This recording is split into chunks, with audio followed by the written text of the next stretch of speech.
ABP 24 news पर वक्त हो गया है दिन भर की 10 बड़ी खबरों का।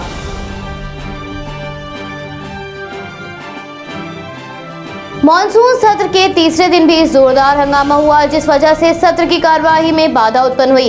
कांग्रेस के पूर्व अध्यक्ष और लोकसभा सांसद राहुल गांधी के नेतृत्व में पार्टी के सांसदों ने नए कृषि कानूनों के खिलाफ संसद परिसर में प्रदर्शन किया। कांग्रेस और कुछ अन्य विपक्षी दलों के सदस्यों ने कृषि कानून के मुद्दे पर लोकसभा में हंगामा किया, जिसके बाद सदन की कार्रवाई आरंभ होने के करीब 10 मिनट बाद ही दोपहर 12 बजे तक के लिए स्थगित कर दी गई थी।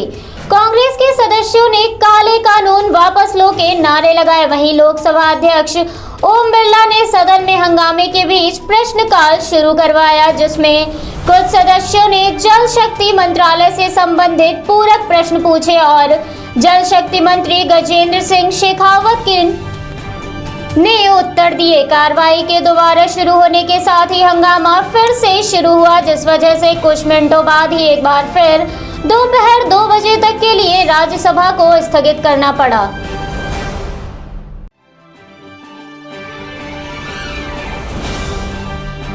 कृषि कानूनों का विरोध कर रहे किसानों ने आज अपना 200 लोगों का जत्था एकत्रित कर जंतर मंतर पर जाकर प्रदर्शन किया और कृषि कानूनों के विरुद्ध अपना आक्रोश व्यक्त किया। इस दौरान आंदोलनकारी किसानों के साथ किसान नेता राकेश टिकैत भी मौजूद रहे। प्रदर्शन के मद्देनजर आज सुबह से ही जंतर मंतर पर सुरक्षा की कड़ी व्यवस्था की गई है। भारी संख्या में सुरक्षा बलों की तैनाती की गई। आज से प्रतिदिन किसान जंतर मंतर पहुंचकर प्रदर्शन करेंगे और अपनी मांगे रखेंगे। इसका ऐलान उन्होंने पहले ही कर दिया था। किसानों के साथ अब शिरोमणि अकाली दल भी कृषि कानूनों के विरोध में सामने आ गया है। संसद भवन के बाहर शिरोमणि अकाली दल के नेताओं ने कृषि मंत्री को कानूनों के विरोध में बनाए गए पोस्टर दिखाकर विरोध प्रदर्शन किया। प्रदर्शन के मध्य केंद्रीय कृषि मंत्री नरेंद्र सिंह तोमर ने कहा, देश गवाह है कि ये कृषि कानून बेहद जरूरी और किसानों के हित में है। हमने इन कानूनों पर विस्तृत चर्चाएं की हैं।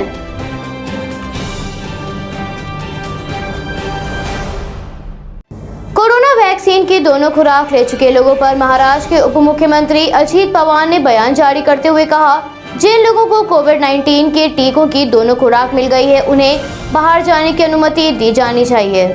पवार ने जल्द ही इस मुद्दे को मुख्यमंत्री उद्धव ठाकरे के सामने उठाने और इस पर चर्चा करने की बात भी कही। आगे उन्होंने कहा, महाराष्ट्र के लोग वैक्सीन लेने के लिए बाहर आ रहे हैं और इसमें कोई झिझक नहीं है। राज्य सरकार ने मामलों में कमी को देखते हुए प्रतिबंधों में कुछ ढील दी है और संक्रमण का प्रसार धीमा हो गया है। आगे उन्होंने कहा, प्रधानमंत्री के साथ हर वीडियो कॉन्फ्रेंस में मुख्यमंत्री ठाकरे राज्य की आबादी के अनुपात में वैक्सीन की खुराक की आपूर्ति की मांग उठाते हैं। टीकाकरण की रफ्तार वैक्सीन की उपलब्धता पर निर्भर करता है।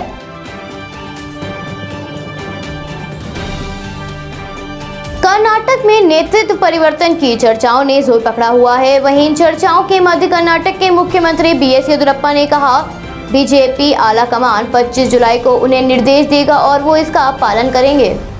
गौरतलब है कि मुख्यमंत्री ने बताया, उनकी सरकार के 2 साल पूरे होने पर 26 जुलाई को एक कार्यक्रम है। उसमें बीजेपी के राष्ट्रीय अध्यक्ष जेपी नड्डा इस मुद्दे पर कोई फैसला लेंगे। मुख्यमंत्री येदियुरप्पा ने कहा, जेपी नड्डा जो भी फैसला करेंगे मैं उसका पालन करूंगा। भाजपा को सत्ता में वापस लाना मेरा कर्तव्य है। मैं पार्टी कार्यकर्ताओं और संतों से सहयोग करने का आग्रह करता हूं। आगे उन्होंने कहा, मुझे भाजपा का वफादार कार्यकर्ता होने का सौभाग्य मिला है। नैतिकता और व्यवहार के उच्चतम मानकों के साथ पार्टी की सेवा करना मेरा परम सम्मान है। मैं सभी से पार्टी की परंपरा के अनुसार कार्य करने और विरोध या अनुशासनहीनता में शामिल न होने का आग्रह करता हूं, जो पार्टी के लिए अपमानजनक और शर्मनाक हो।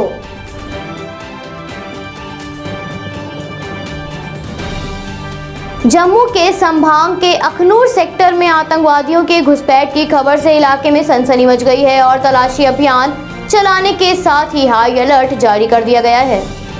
अखनूर सेक्टर में लोगों ने 3 से 4 आतंकियों को क्षेत्र में देखा है। इस जानकारी की पुष्टि करते हुए एक अधिकारी ने बताया, पुलिस और सेना की संयुक्त टीम तलाशी अभियान चला रही है। पंचों और सरपंचों को सतर्क रहने की सलाह दी गई है। तो वहीं दूसरी ओर जम्मू वायुसेना स्टेशन के पास नागरिक एयरपोर्ट पर 2 बार ड्रोन देखे जाने से सुरक्षा बलों को हाई अलर्ट पर रखा गया है। रडार पर 2 बार ड्रोन के डिटेक्ट होने के बाद कई जगहों पर सीसीटीवी फुटेज खंगाले गए। हालांकि ड्रोन का कुछ पता नहीं चल पाया।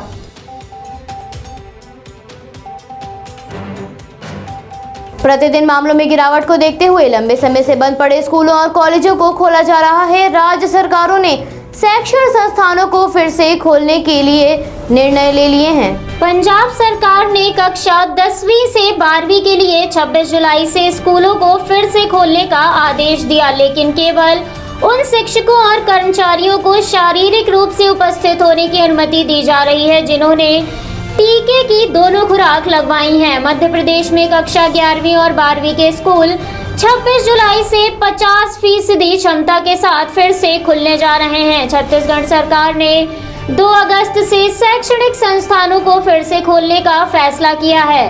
10वीं और 12वीं की कक्षा की कक्षाएं 2 अगस्त से शुरू होंगी, जबकि कॉलेज चरणबद्ध तरीके से फिर से खुलेंगे। पश्चिम बंगाल सरकार ने निकट भविष्य में भी किसी भी स्तर पर स्कूल खोलने की योजना नहीं बनाई है, क्योंकि कोविड-19 महामारी की तीसरी लहर का खतरा अब भी बरकरार है।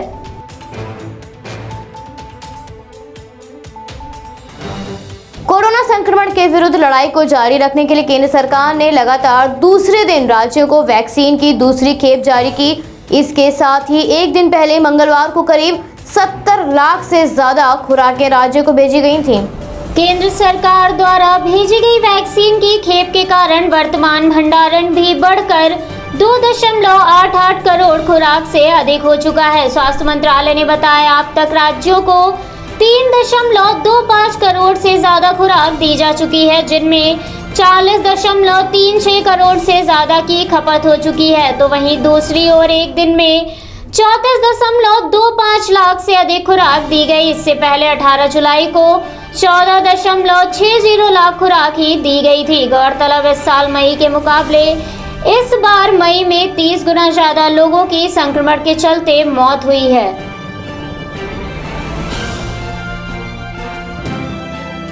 भारत में मानसून की दस्तक से कई हिस्सों में भारी बारिश दर्ज की जा रही है। उत्तर प्रदेश, दिल्ली, बिहार और झारखंड समेत कई इलाकों में मानसून सक्रिय नजर आ रहा है।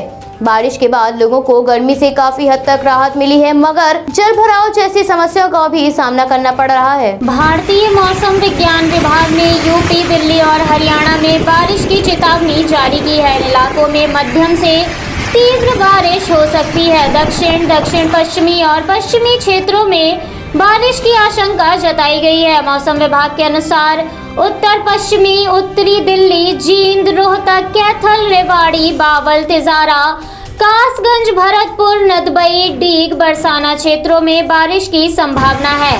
मौसम विभाग ने मुंबई में 22 और 23 जुलाई के लिए ऑरेंज अलर्ट जारी किया है। इसके तहत कुछ इलाकों में भारी बारिश की संभावना जताई गई है। कोरोना संक्रमण के मामलों में एक बार फिर वृद्धि होने लगी है, जो चिंताजनक स्थिति की ओर इशारा कर रहा है। हालांकि आज आए मामलों में कुछ राहत है।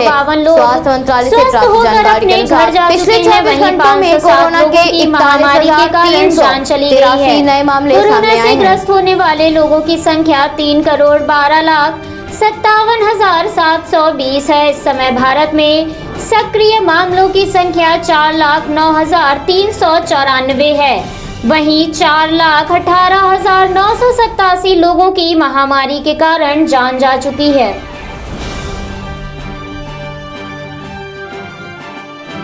मध्य चीन के हेनान प्रांत में भारी बारिश ने तबाही मचा दी है। बारिश के कारण 33 लोगों ने अपनी जान गंवाई है, तो वहीं दूसरी ओर 7 लोग लापता बताए जा रहे हैं। 16 जुलाई से 89 काउंटी शहरों और जिलों में हो रही अत्यधिक बारिश से 12,40,000 से ज्यादा लोग प्रभावित हुए हैं। प्राप्त जानकारी के अनुसार सिन्हुआ ने हेनान प्रांतीय बाढ़ नियंत्रण और सूखा राहत मुख्यालय के कार्यालय के निदेशक जू झोंग के अनुसार लगभग 1,64,710 लोगों को सुरक्षित स्थानों पर पहुंचाया गया है, तो वहीं 75,000 हेक्टेयर फसलों को नुकसान पहुंचा है। बारिश के कारण हेनान में 9 बड़े जलाशयों और 40 मध्यम आकार के जलाशयों में पानी का स्तर बाढ़ के खतरे के निशान को पार कर गया है। इतना ही नहीं बल्कि कई नदियों में बाढ़ भी आ गई है, जिसके चलते सबवे संचालन बंद कर दिया गया है और रेलवे, सड़क एवं हवाई परिवहन भी बुरी तरह से प्रभावित हुआ है।